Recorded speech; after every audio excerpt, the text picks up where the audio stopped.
Welcome. In this video, I will show you how to connect to a Wi-Fi network on your HP 255.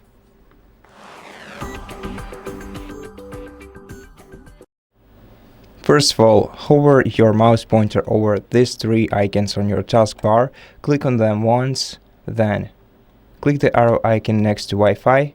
Make sure that your Wi-Fi is enabled. Select the network that you want to connect to.